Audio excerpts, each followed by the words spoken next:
आप एक बार इसको रीड कर लीजिएगा, ठीक है। और इसमें बताइए रदरफोर्ड के एक्सपेरिमेंट में कुछ समझ आया या नहीं आया। जी समझ आ गया सर। ठीक है।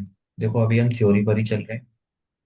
आगे चल करके हमारा कैलकुलेटिव पार्ट्स आएंगे, तो वो फार्मूले ध्यान रखना, उन पे छोटे छोटे न्यूमेरिकल्स भी आ सकते हैं। ठीक है। अब जी सबसे पेटेंटेबल वर्क जो था वो था जनाब नील बोर का, जिन्होंने थर्ड नंबर पे काम किया था इन ईयर 1913 में। Professor Niels Bohr propose the following three postulates.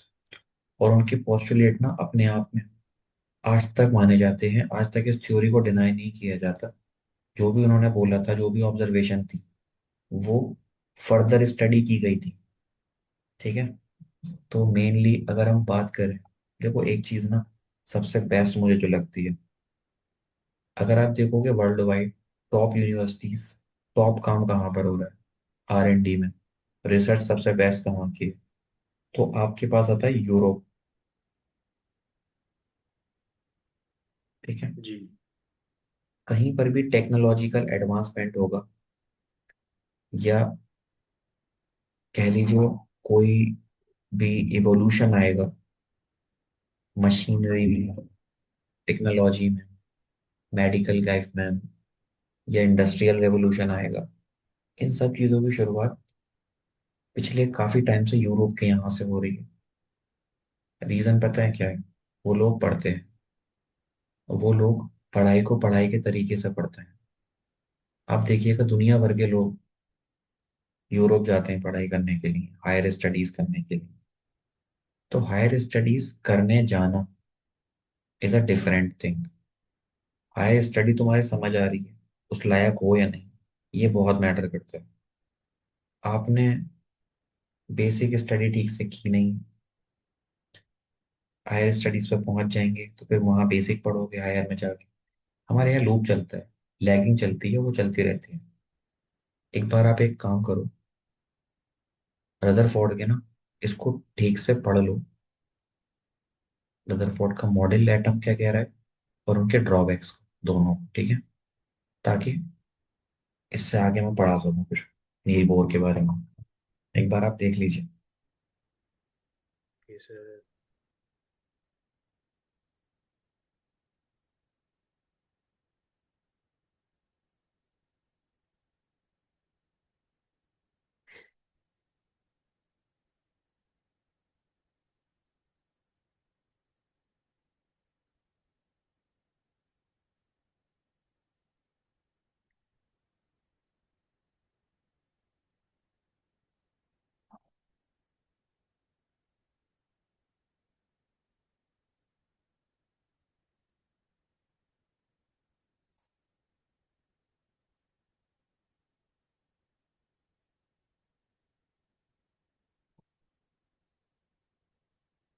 जी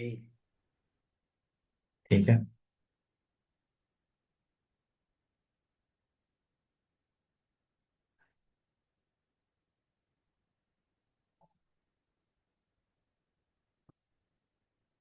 ये और रीड कीजिए, सेकंड पोस्टुलेट इसका, regarding explanation of line spectrum. ये हो सकता है पढ़ने के बाद आपके कोई चीज में समझ में नहीं आए कि ये क्या कह रही है, फिर मैं आपको बताता हूँ। मैं उम्मीद करके चल रहा हूँ कि आप 11th क्लास के लाइन स्पेक्ट्रम को जानते होंगे, कि वो कब बनता है, कैसे बनता है। और अगर नहीं पता तो मुझे बता दीजिएगा, मैं उसको एक्सप्लेन कर दूंगा।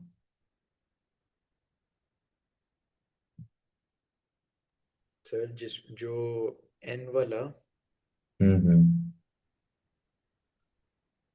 याद है थोड़ा बहुत।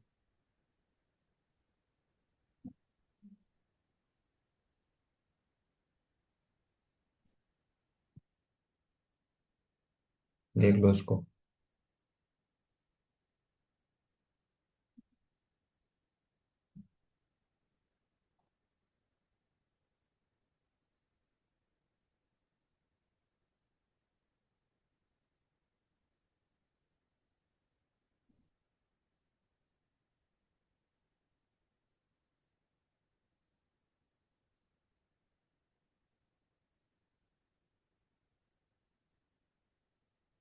देख लिया। जी।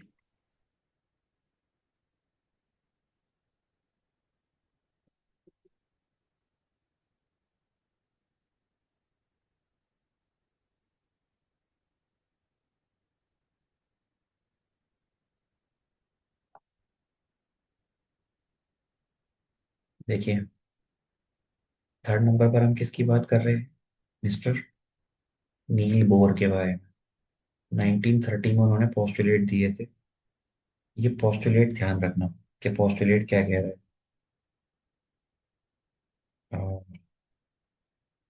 सबसे पहला एक काम करो ना, पोस्टुलेट को आप लिख लो इनको।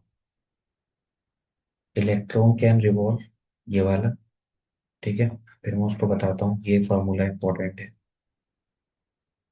एक ये है पोस्टुलेट, इसको सीक्वेंस में ही लिखना, सेकंड पहले, फर्स्ट बाद में, थर्ड उसके बाद में। ठीक है, लिख लोगे तो फिर समझाने में आसानी होगी। एक बार इनको लिख लो क्योंकि ये इंपॉर्टेंट है। यहाँ से फॉर्मूले क्रिएट होंगे, उनसे क्वेश्चन आते हैं। तो किधर से लिखना है? देखो, सेकंड पहले लिखना, जो सबसे ऊपर लिखा है वो सेकंड पोस्टुलेट है, फिर फर्स्ट है, फिर थर्ड है।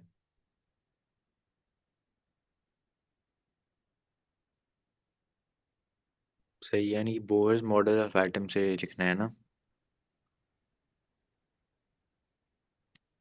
इलेक्ट्रॉन कैन रिवॉल्व ओनली, यहाँ से लिखना है आपको। जी।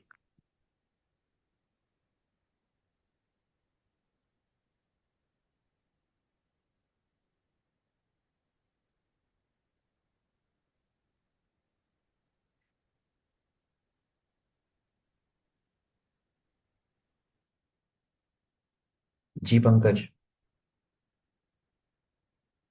हेलो। हाँ पंकज।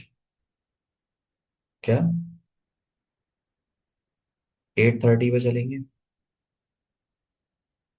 क्या अदिति आ रही है? क्या देना, 30 तक आते हैं, 30 पे है।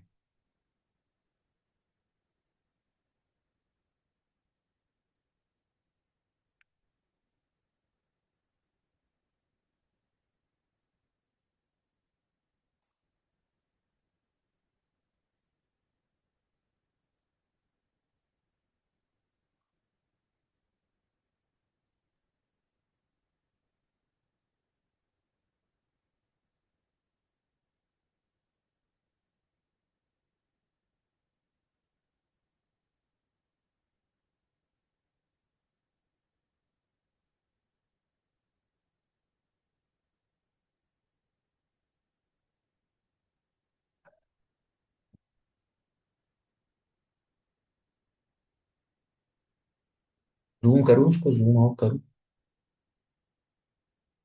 No sir.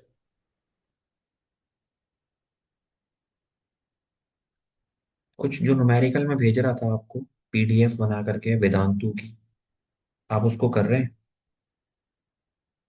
सर सेमीकंडक्टर का मैंने शुरू किया पर ज़्यादा नहीं किया है, वो करना है।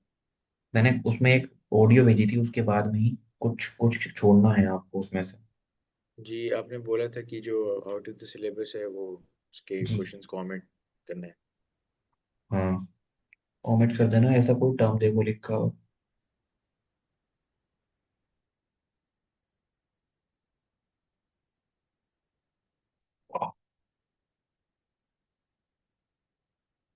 पहला पॉइंट लिखा? यस। ठीक है। देखो, एक चैप्टर है क्लास 11th में, रोटेशनल मोशन। उसमें आपने पढ़ा होगा एंगुलर मोमेंटम के बारे में। नाम सुना है? Omega, yes. Angular momentum, very good, omega. उसको निकालते हैं आप पी इंटू आर से, या फिर M into V into R से। ठीक है। अब ये जितना भी ओमेगा है, ओमेगा कब होता है? जब कोई भी चीज रोटेट कर रही हो या रिवॉल्व कर रही हो। ठीक है। तो आपके जो इलेक्ट्रॉन्स हैं, ये क्या करते हैं? एक न्यूक्लियस के अराउंड रिवॉल्व करते हैं, है ना? तो जब ये मूव कर रहे हैं तो ये कुछ ना कुछ मोमेंटम पजेस करेंगे। तो उसके लिए बोर ने पहला पोस्टुलेट दिया था, the electron can revolve only in those orbit in which their angular momentum is an integral multiple of h upon 2 pi। मतलब ये कहा था उन्होंने।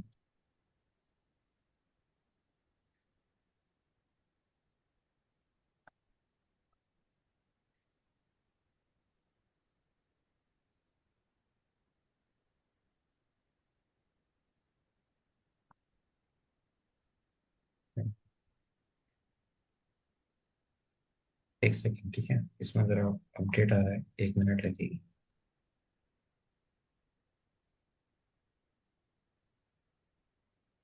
Table restore, okay, leave.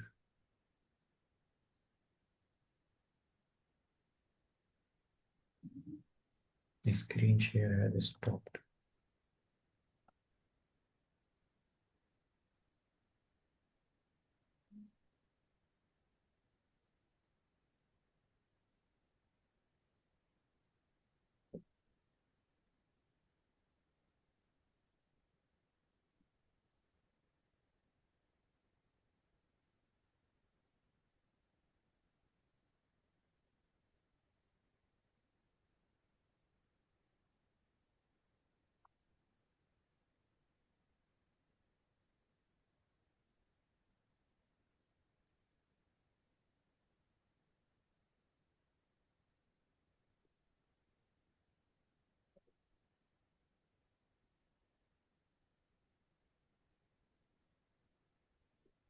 दिख रही है स्क्रीन?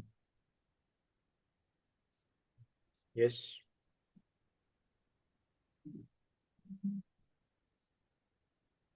देखिए, जो चीज की बात रदरफोर्ड नहीं कर पाए थे, नील बोर ने उसकी बात की थी।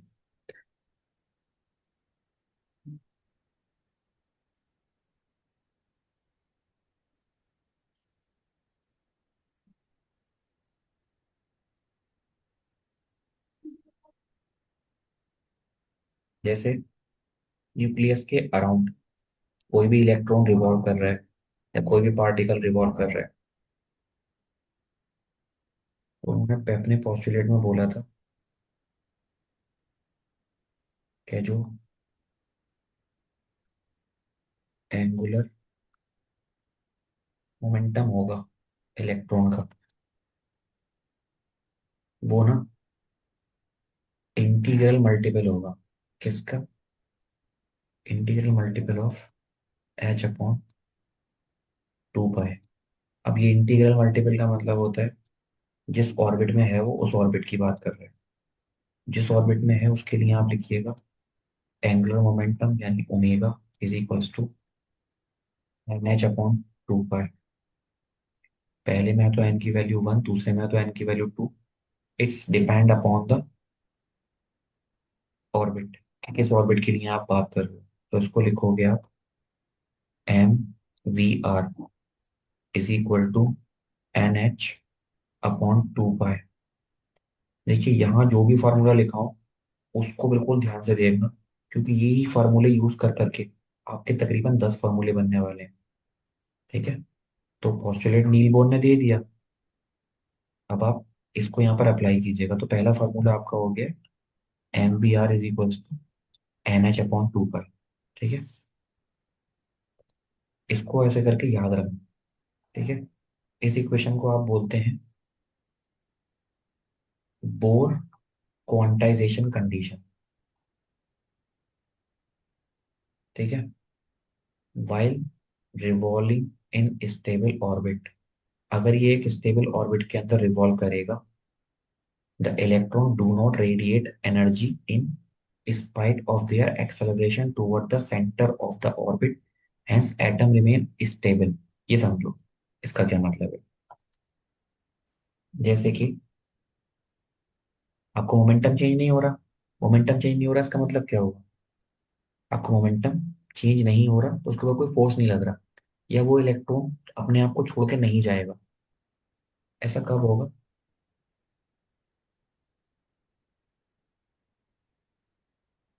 Nucleus first orbit, this is your second orbit. तो अगर इलेक्ट्रॉन है और वो इलेक्ट्रॉन इसके अराउंड ही रिवॉल्व कर रहा है, ठीक है, तो ये इसके अंदर ही रहेगा, तो ये रहेगा स्टेबल।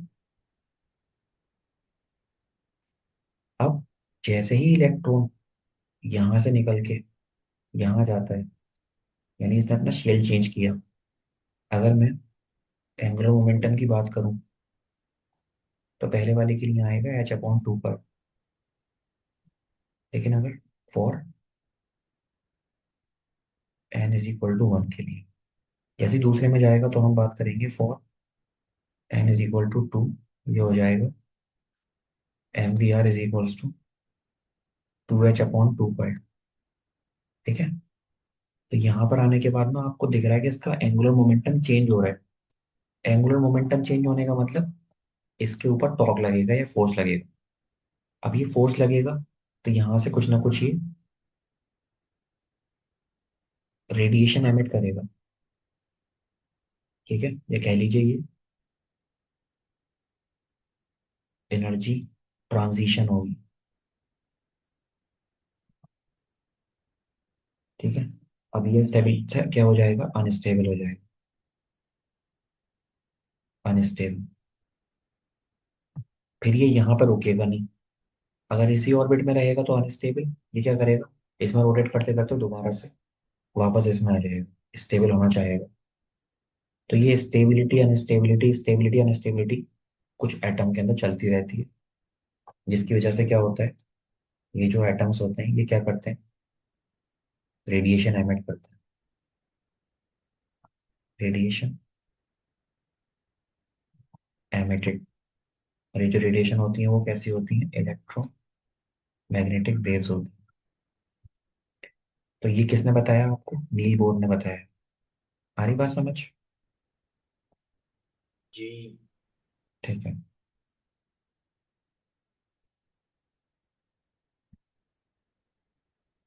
ये आपका पहला पॉस्टुलेट हो गया,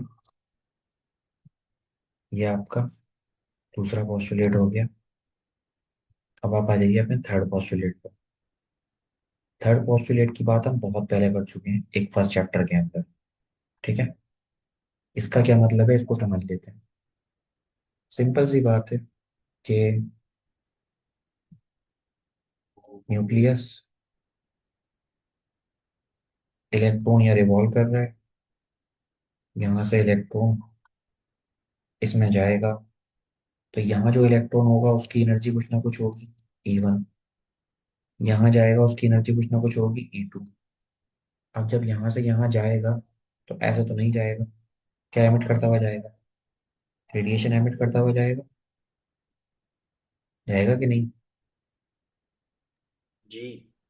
जब रेडिएशन एमिट करेगा तो वो रेडिएशन का होगी या रेडिएशन, इन दोनों के बीच की एनर्जी तो होगी।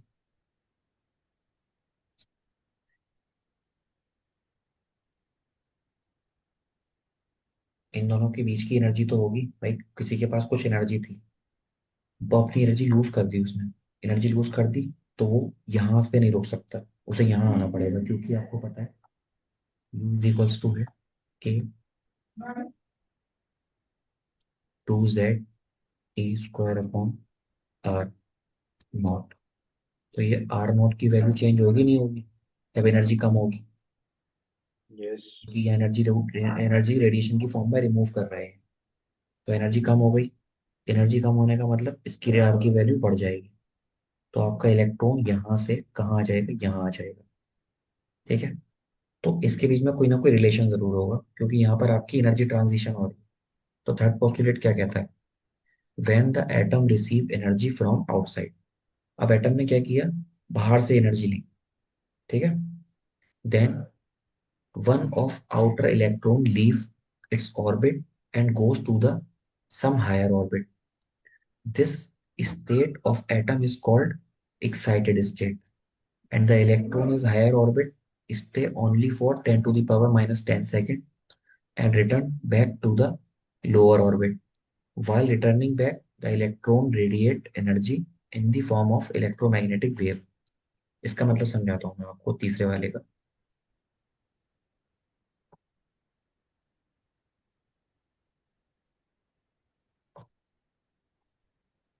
कंडीशन समझो पहले।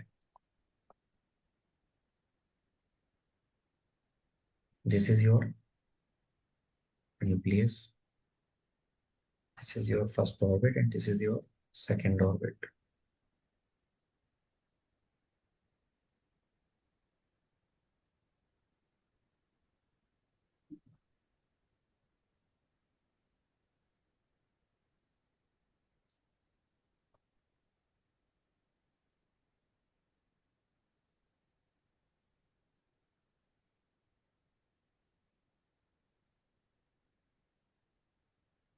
क्या होगा? आप एनर्जी दो बाहर से। अभी मैं इस एनर्जी की बात नहीं कर रहा हूँ, ठीक है? अभी मैं सिर्फ मान रहा हूँ कि मैंने एनर्जी दी। आपको पता है ये एनर्जी आप कैसे निकाल सकते हो? एच इंटू म्यू से निकाल सकते हो, ये आपने पिछले चैप्टर में पढ़ा है, ठीक है? ये जी एनर्जी जितनी लेगा उतनी एनर्जी ये लेकर, आप अज्यूम करो यहाँ पर एक इलेक्ट्रॉन की कमी थी, तो यहाँ से आपका ट्रांजिशन हो। या फिर ऐसे मत करो, यहाँ इलेक्ट्रॉन रखो, एक और शेल ले लो। अब आप एनर्जी दे रहे हो सेकंड ऑर्बिट को, तो सेकंड ऑर्बिट से ये एनर्जी लेके इलेक्ट्रॉन आ जाएगा यहाँ पर, ठीक है? This electron is come on the outer orbit. अब ये इलेक्ट्रॉन यहाँ पे जो रुकेगा नहीं, क्योंकि आपने एनर्जी दे दी। इसने एनर्जी ली, एनर्जी लेके ये एक्साइट कर गया, और ये अपने आप को इस स्टेट में ले आएगा, ठीक है? अब जब ये इस स्टेट में लेकर आ गया, तो जैसे आपकी एनर्जी यहाँ से रिमूव होगी, क्योंकि एक बार दी आपने एनर्जी हटा ली, विद इन 10⁻⁻⁸ के अंदर ये वापस से यहाँ से यहाँ आएगा, जहाँ से गया था, ठीक है? जब ये वापस आएगा, तो वापसी के टाइम पर ये क्या करेगा? इट एमिटेड रेडिएशन, ठीक है? क्योंकि देखो पहले स्टेबल था, अनस्टेबल हुआ, फिर से स्टेबल हुआ, तो रेडिएशन एमिट करेगा। रेडिएशन जो एमिट करेगा, वो उतनी ही रेडिएशन एमिट करेगा जितनी एनर्जी आपने दी थी यहाँ पर। तो आप इसको मानिएगा, इस एनर्जी को ना निकाल कर यहाँ लिखिएगा कि ये जो एनर्जी एमिट हो रही है, रेडिएशन एमिट हो रही है, वो किसके बराबर है? एच म्यू के, ठीक है? अब ये बताओ, ये कितनी एनर्जी लॉस करेगा यहाँ से यहाँ होल्ड करने के लिए? जितनी रेडिएशन एनर्जी निकालेगा उतनी तो एनर्जी होस्ट करेगा। ऐसे समझो, आप यहाँ हो, आपके पास 100 जूल एनर्जी है, आपके पास थोड़ी एनर्जी ज्यादा आ गई किसी वजह से, तो आप यहाँ पहुंच गए 120 जूल एनर्जी पर। तो अगर आपको दोबारा इसी जगह पहुंचना है, तो आपको क्या करना पड़ेगा? अपनी एनर्जी लॉस करनी पड़ेगी। अब मैं बोलूँ कि आप जो एनर्जी लॉस कर रहे हो वो किस फॉर्म में कर रहे हो? इन दी फॉर्म ऑफ रेडिएशन, ठीक है? रेडिएशन के फॉर्म में जब एनर्जी लूज होगी, तो रेडिएशन की एनर्जी कैसे निकालते हैं? H is equal to H mu, या फिर एच सी अपॉन लैम्डा।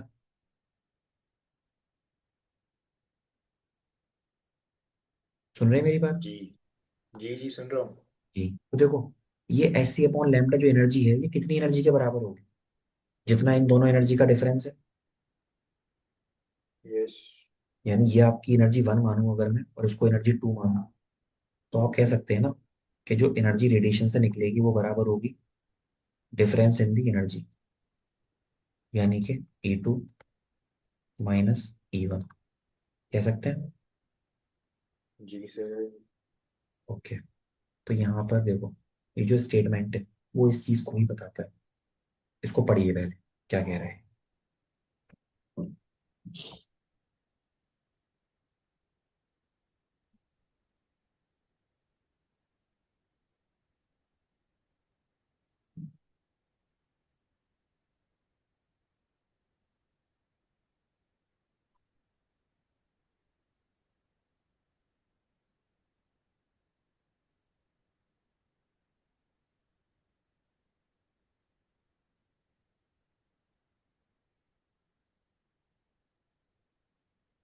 जी। देखिए, आपने एनर्जी दी, इलेक्ट्रॉन एक्साइट करके एक्साइटेड स्टेट में पहुंच गया। ठीक है, ये इसकी ग्राउंड स्टेट कहलाती है, जहां पहले से होता है। एनर्जी लेने के बाद जहां पहुंचता है उसको बोलते हैं एक्साइटेड स्टेट। टर्म सुने ये वाले, ground state, excited state. Yes sir. अब देखो, एक्साइटेड स्टेट में इलेक्ट्रॉन रह नहीं सकता, क्योंकि देखो ग्राउंड स्टेट में इलेक्ट्रॉन होता है स्टेबल। अब देखिए नहीं, ग्राउंड स्टेट में इलेक्ट्रॉन आपका होता है स्टेबल, और एक्साइटेड स्टेट में होता है अनस्टेबल। तो एक स्टेट में अनस्टेबल है, स्टेबल इलेक्ट्रॉन रह नहीं सकता, तो वो दोबारा से स्टेबिलिटी की तरफ जाएगा अनस्टेबल से। तो वो कुछ ना कुछ रेडिएशन एमिट करेगा। तो उस रेडिएशन की फ्रीक्वेंसी कितनी होगी, आप ये निकालने जा रहे हो। ठीक है, इसी को बोलते हैं बोर्स फ्रीक्वेंसी कंडीशन। मैं बता देता हूँ कैसे निकालेंगे।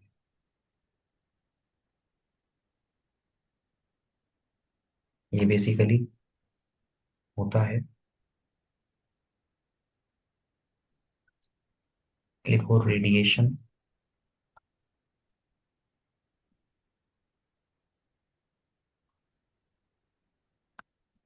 एमिट एनर्जी,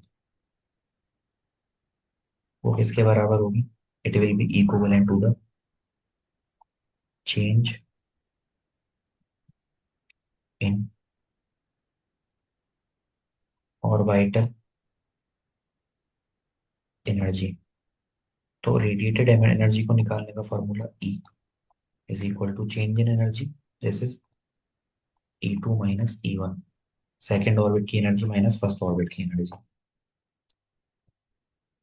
लेंस की इक्वेशन कहती है एनर्जी जो रेडिएशन में निकलती है उसको निकालते हैं आप H इंटू म्यू से, और ये बराबर हो जाएगा E2 माइनस E1 के। तो सिर्फ और सिर्फ फ्रीक्वेंसी अगर आपको लिखनी है तो फॉर्मूला क्या आएगा, E2 minus E1 upon H।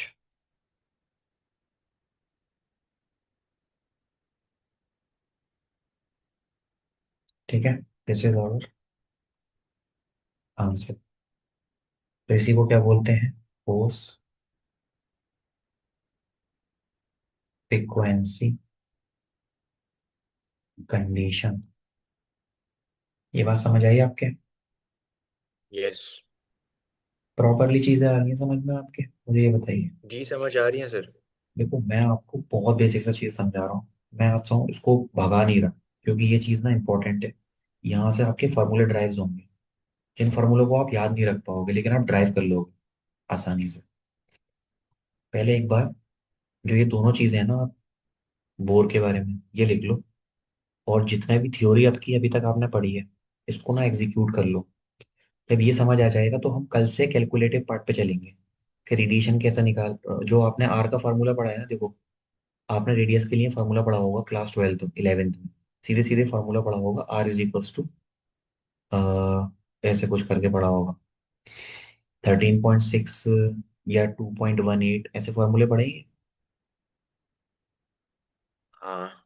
हाँ, तो वो फार्मूलों को डेराइव करना है हमें यहाँ पर, कि उनकी वैल्यू के साथ ये फिक्स नंबर क्यों था। जैसे वेलोसिटी का होता है ना, एनर्जी का होता है 13.6 divided by Z upon N, N N square by Z, ये होता है। यस।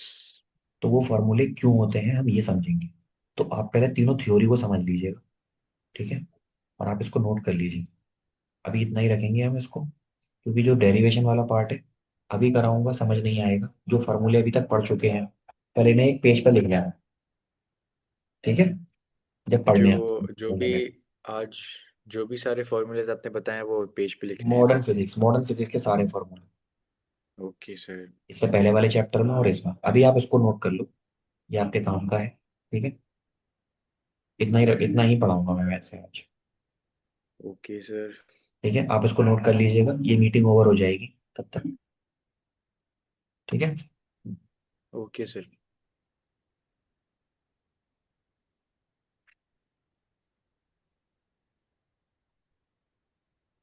तो मुझे अपना टाइम डाल दीजिएगा, रात में कितने बजे सो रहे हैं, मैं सोच रहा हूँ आज रात में लेक्चर ले लूँ आपका। और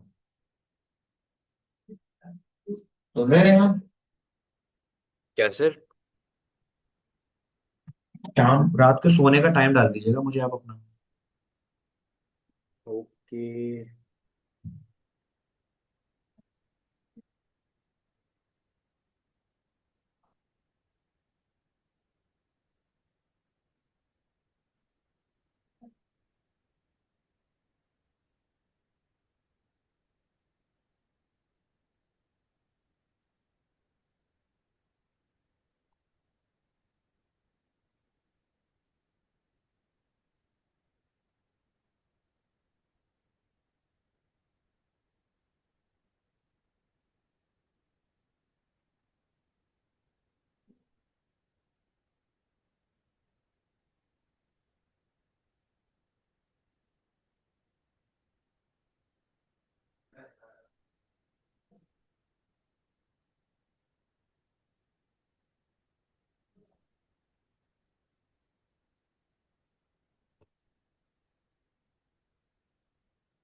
जी सर, लिख लिया।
पंकज, चलो।